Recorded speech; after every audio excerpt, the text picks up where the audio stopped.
Causes why the Anycubic M5S printer may print with errors: incorrect calibration, incorrect Z-offset calibration. This is the most common cause of printing errors. If the nozzle is too far from the print bed, filament won't adhere properly.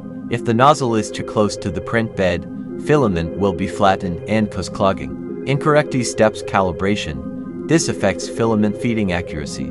If E-steps are not calibrated properly, the printer may under-extrude or over-extrude filament, leading to printing problems. Filament issues. Low-quality filament. Using low-quality filament can lead to various printing problems such as clogging, delamination, and breakage.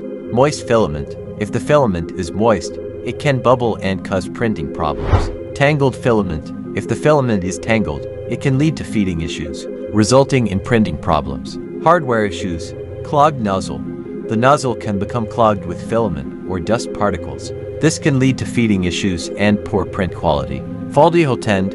If the hot end is faulty, it may not heat up properly, leading to printing problems. Faulty print bed.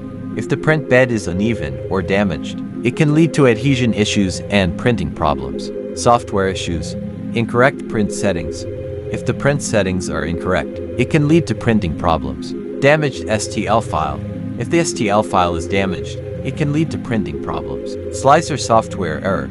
An error in the slicer software can lead to printing problems. My recommendations: ensure the printer is properly calibrated. Use high-quality filament. Store filament in a dry place. Regularly check the nozzle for clogs.